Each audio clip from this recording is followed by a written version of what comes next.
선호가 잘 지냈어? 정말 미안해. 나 이제 갈 곳도 없고, 가진 것도 하나도 없어. 당신 여기 어떻게 알고 왔어요? 갑자기 나타나서 무슨 소리를 하는 거예요? 공장은 망했어. 그 여자가 있던 돈까지 다 가지고 사라졌어. 나 정말 바보같이 살았어. 건너 사람들에게 물어보며 겨우 여기까지 왔어. 그럼 이제 와서 뭐 어쩌자는 거예요?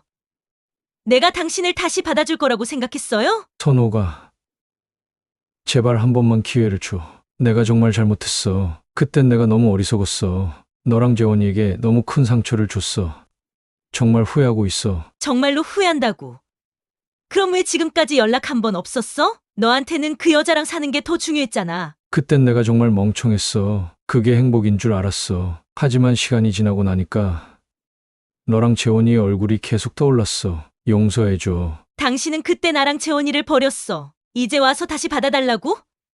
내가 당신을 어떻게 믿어? 선호가, 나 정말 다시는 그런 실수를 하지 않을게. 제발 한 번만 믿어줘. 나한테 마지막 기회를 줘.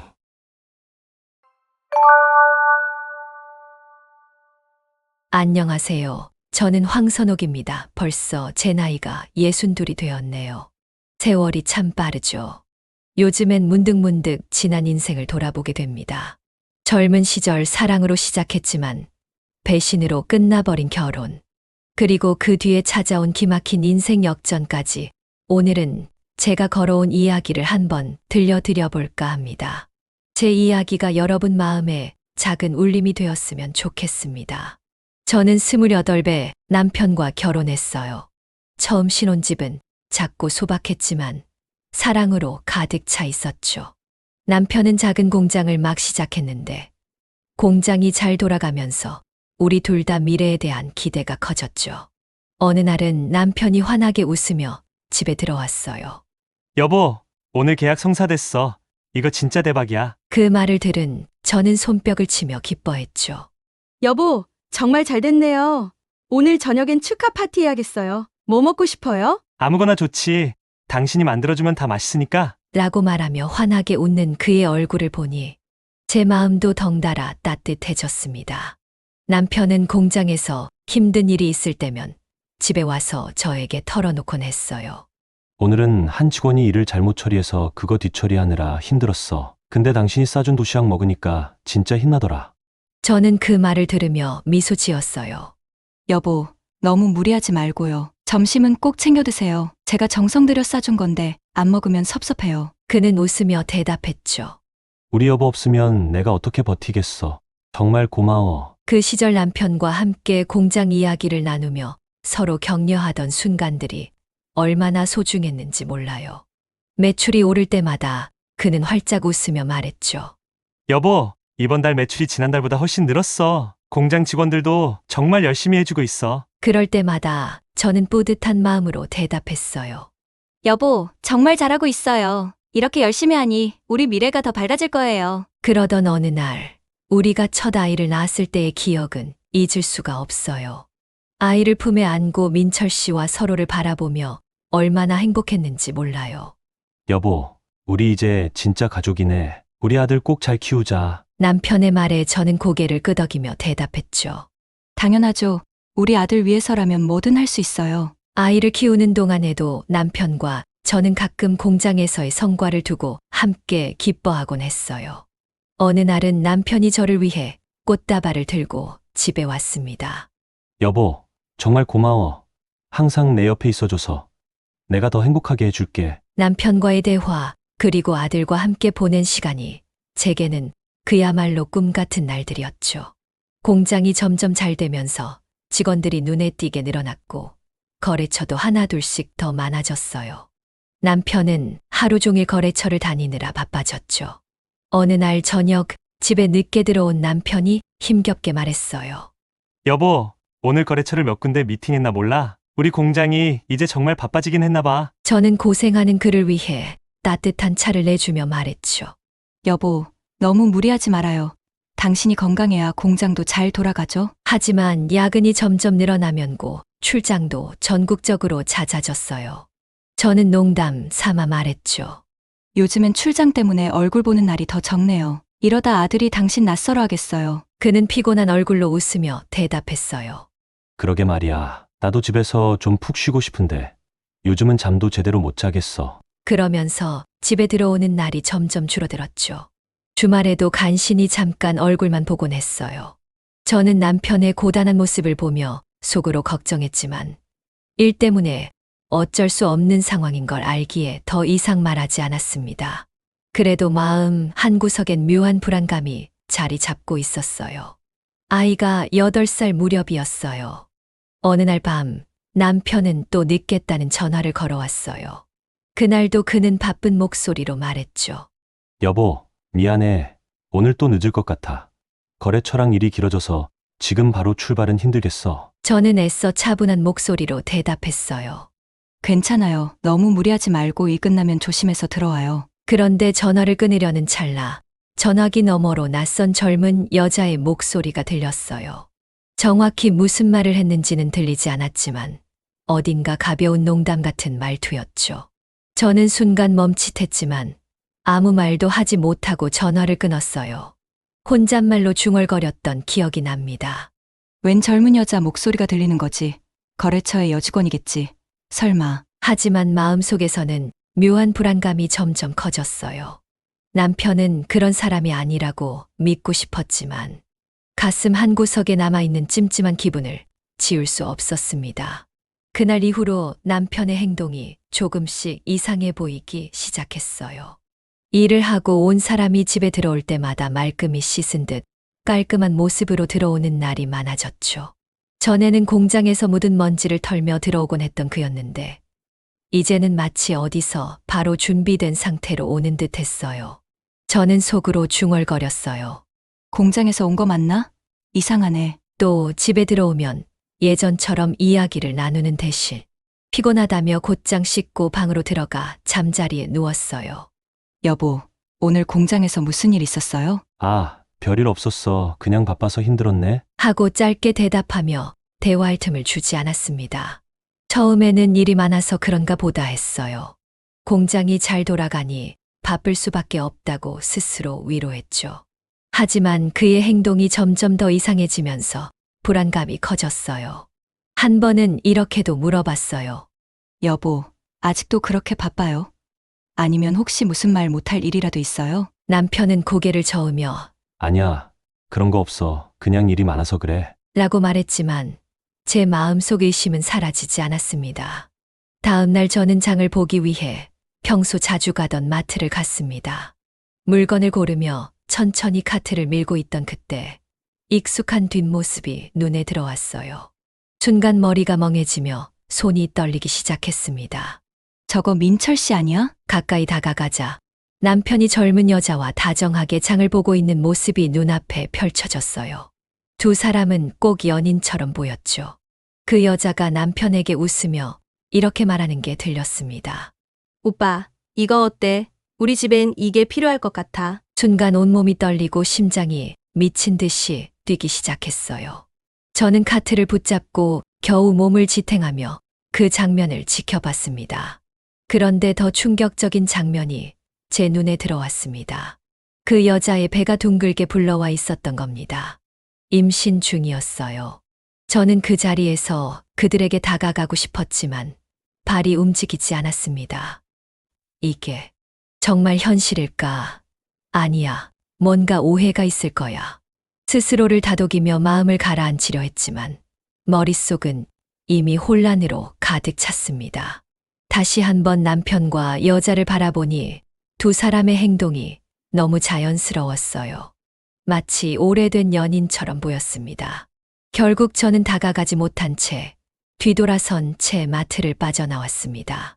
머릿속에서는 계속 의심과 부정이 교차했지만 그날 이후 제 마음속엔 큰 돌이 얹힌 것처럼 무겁기만 했습니다. 늦은 저녁 남편은 집으로 들어왔습니다. 평소처럼 밝게 인사하는 모습에 잠시 망설였지만 더 이상 참을 수 없었습니다. 여보, 오늘 마트에서 당신 봤어. 뭘 봤다는 거야? 당신이랑 그 여자 너무 다정해 보였어. 오래된 연인처럼. 남편은 순간 굳어지더니 곧바로 고개를 저으며 말했습니다. 그냥 회사 일이야. 우연히 마주친 거야. 오해하지 마. 회사 일이면 회사에서 끝났어야지. 왜 마트까지 같이 가는데? 그리고 그냥 우연히 만난 사람 치고는 너무 자연스러웠어. 당신, 지금 숨기고 있는 거 있지? 내 단호한 목소리에 남편은 깊은 한숨을 내쉬며 소파에 주저앉았습니다. 그는 한동안 아무 말도 하지 않았습니다. 그 침묵이 오히려 답처럼 느껴졌습니다. 솔직하게 말해. 뭐야, 그 여자랑 무슨 사이인데? 남편은 고개를 숙인 채 낮은 목소리로 말했습니다. 알겠어. 더는 숨길 수 없을 것 같아. 사실 그 여자랑 깊은 관계를 가진 지 1년 정도 됐어. 그 순간 내 머릿속이 하얘졌습니다. 들리지 않을 것 같은 말이 귀를 찔렀습니다. 1년? 1년이라고? 나 몰래 그렇게 오랫동안 다른 여자랑? 내 목소리가 떨렸습니다. 손이 떨리고 가슴이 터질 것 같았습니다. 그러나 남편의 다음 말이 더 충격적이었어요. 그리고 그녀가 임신했어. 내 아이야. 잠시 시간이 멈춘 것 같았습니다. 그의 입에서 나온 마지막 말이 머릿속에서 메아리 쳤습니다. 뭐라고? 임신? 내 눈에서 눈물이 쏟아졌습니다. 말로 표현할 수 없는 분노와 슬픔, 배신감이 뒤섞여 마음을 짓눌렀습니다. 미안해. 정말 미안해. 나도 이렇게 될 줄 몰랐어. 처음엔 그냥 서로 의지하다가 점점 이렇게. 남편의 목소리는 점점 작아졌고 고개를 들지 못했습니다. 미안하다고? 그게 지금 할 말이야? 나를 이렇게 배신해놓고 미안하다고 끝난다고 생각해? 저는 소리를 지르며 울기 시작했습니다. 나 자신도 감정이 주체되지 않았어요. 나랑 살면서 그 여자랑 1년이나 관계를 이어갔다고? 그리고 이제 아이까지 가졌다고? 난 당신을 믿고 있었어. 우리 가정을 믿고 있었다고. 남편은 고개를 들고 나를 보며 말했습니다.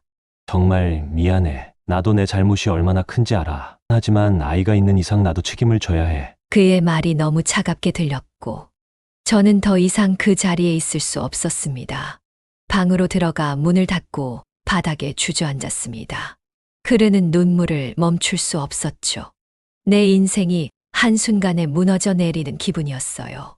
그날 이후 남편은 집에 잘 들어오지 않았습니다. 오히려 들통이 난 것이 후련했는지 연락도 없이 오늘은 못 들어간다는 문자 한 줄로 끝내는 날들이 많아졌죠. 답답한 마음에 더는 참을 수 없어 남편에게 얘기 좀 하자고 했습니다. 우리가 이렇게 끝낼 수는 없어요. 재원이도 있고 내가 당신을 용서하면 다시 집으로 돌아올 거예요. 남편은 잠시 머뭇거리더니 차가운 목소리로 말했습니다.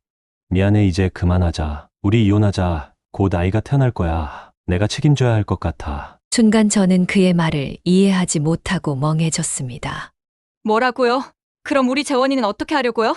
재원이는 당신한테 아들이 아니에요? 남편은 고개를 돌리며 짧게 대답했습니다. 당신이 잘 키워줘. 재원이한테는 당신이 있잖아. 저는 떨리는 목소리로 다시 물었습니다. 당신 진심이에요? 정말로 이혼을 원해요? 남편은 한숨을 쉬며 덧붙였죠. 미안하지만 나랑 이혼해주면 아버지가 물려주신 시골 땅.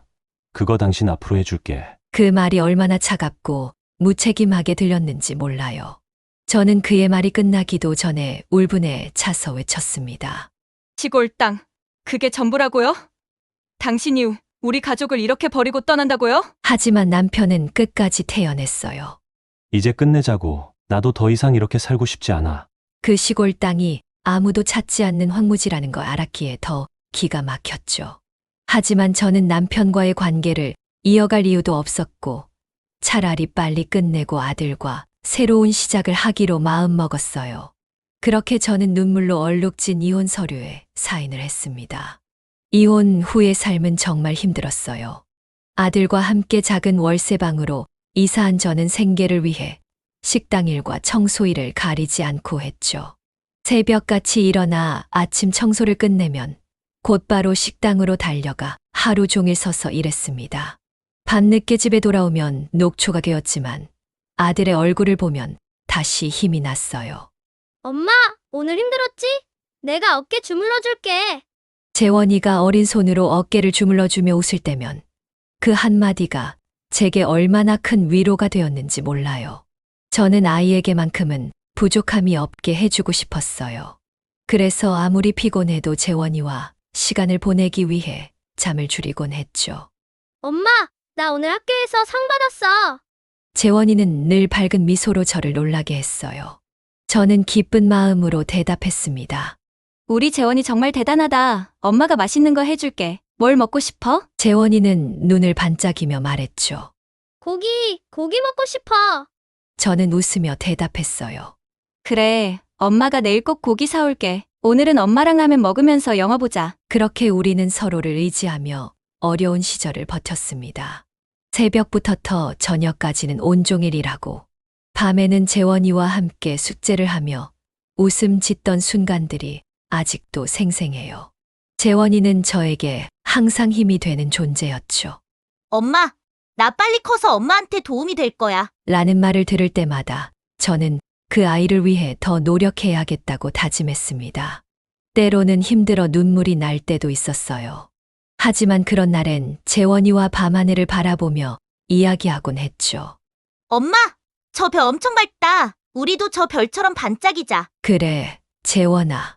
우리도 꼭 반짝이는 날이 올 거야. 힘든 시절이었지만 그 안에 묻어나는 작은 행복들이 있었기에 저는 결코 포기하지 않았습니다.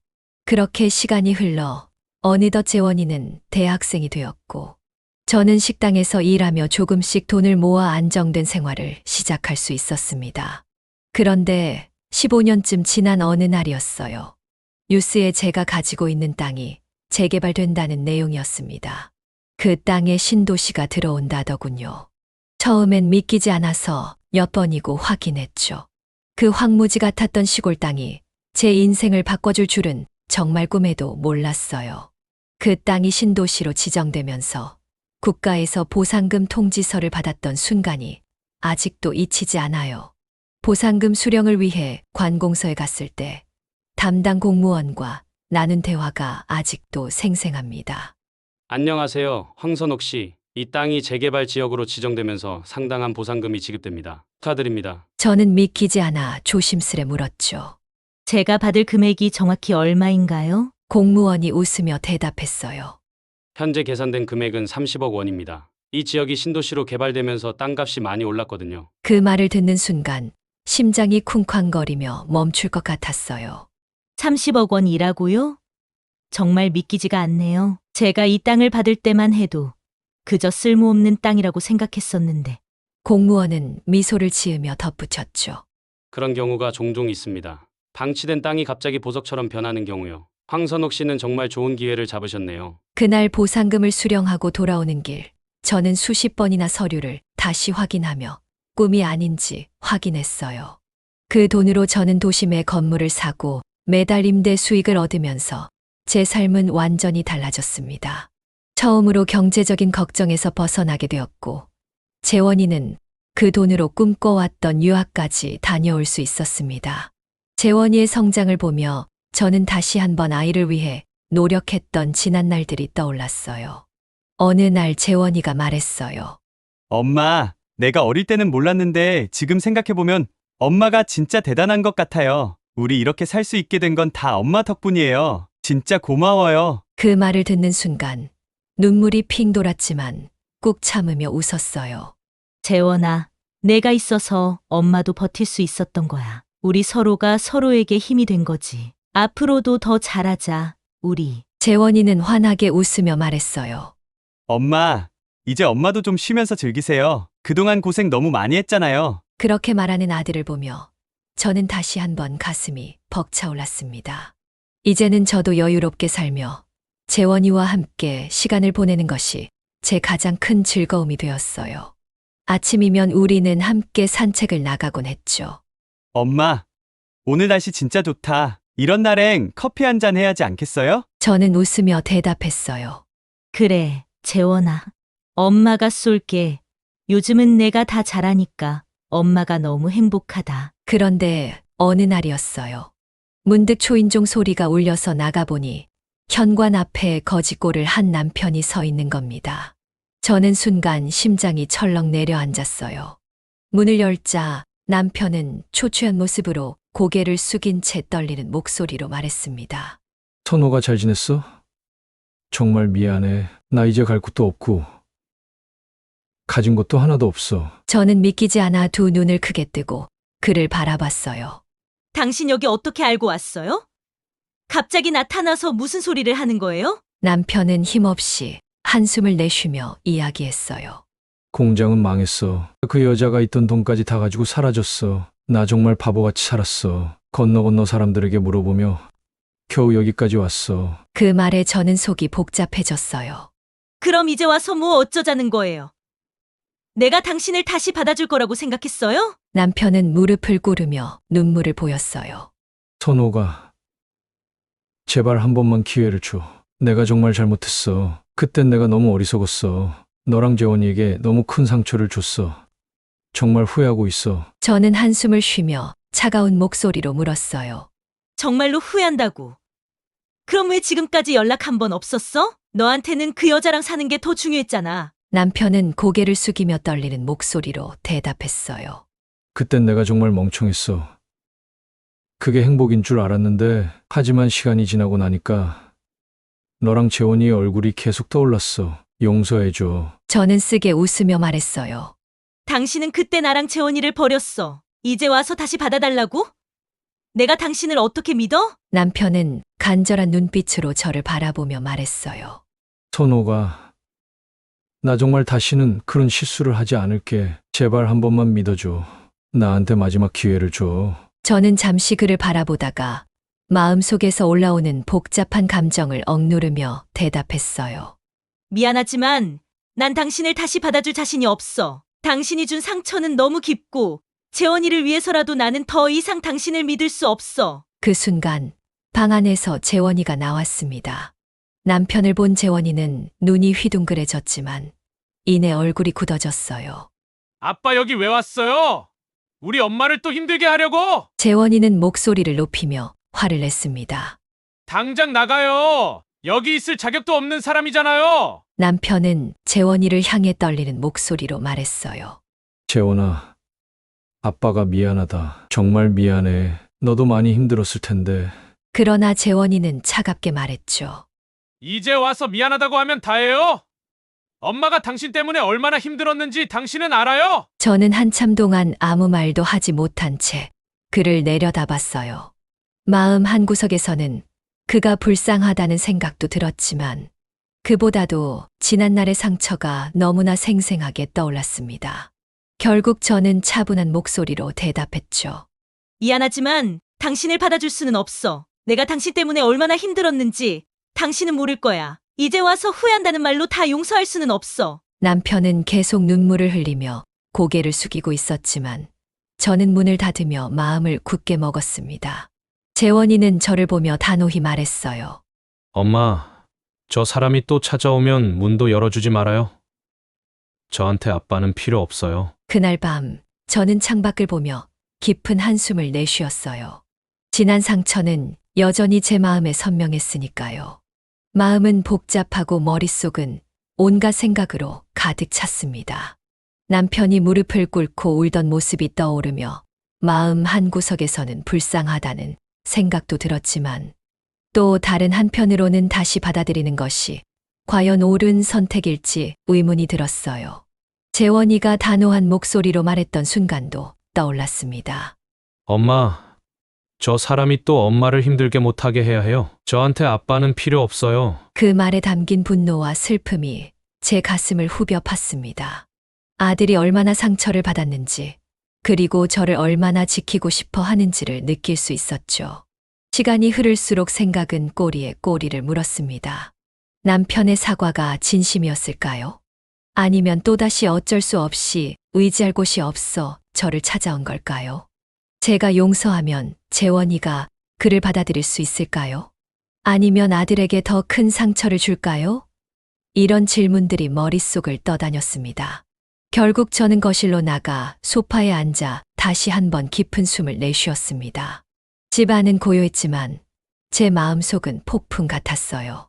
저는 혼잣말로 중얼거렸습니다. 정말 어떻게 해야 하는 걸까? 용서하는 게 맞는 걸까? 그때 방에서 나온 재원이가 제 옆에 앉았습니다. 엄마, 아직 고민하고 있어요? 재원이는 조심스럽게 제 손을 잡으며 말했어요. 엄마가 뭐라고 결정하든 저는 엄마 편이에요. 하지만 엄마, 저 사람 때문에 다시 힘들어하지는 않았으면 좋겠어요. 저는 재원이의 말에 눈물이 핑 돌았습니다. 재원아, 내가 이렇게 엄마를 생각해줘서 정말 고마워. 엄마가 현명하게 결정할게. 그 밤은 길고도 길었습니다. 창밖에는 별이 반짝이고 있었지만 제 마음속에는 어둠이 짙게 드리워져 있었습니다. 하지만 저는 다시 한번 다짐했어요. 제가 어떤 결정을 내리든 그것은 저와 재원을 위한 것이어야 한다고요. 다음 날 아침 창밖으로 밝아오는 햇살을 보며 저는 한 가지 결심을 했습니다. 남편이 다시 찾아왔을 때 단호하게 말했어요. 미안하지만 당신을 다시 받아들일 순 없어. 지난날 당신이 우리에게 남긴 상처는 너무 깊어. 나와 재원이는 이제 우리의 삶을 살아갈 거야. 다신 찾아오지 마. 남편은 고개를 떨군 채 돌아섰고 저는 문을 닫으며 눈을 감았습니다. 마음은 여전히 무거웠지만 저는 더 이상 과거의 그림자에 얽매이지 않기로 했습니다.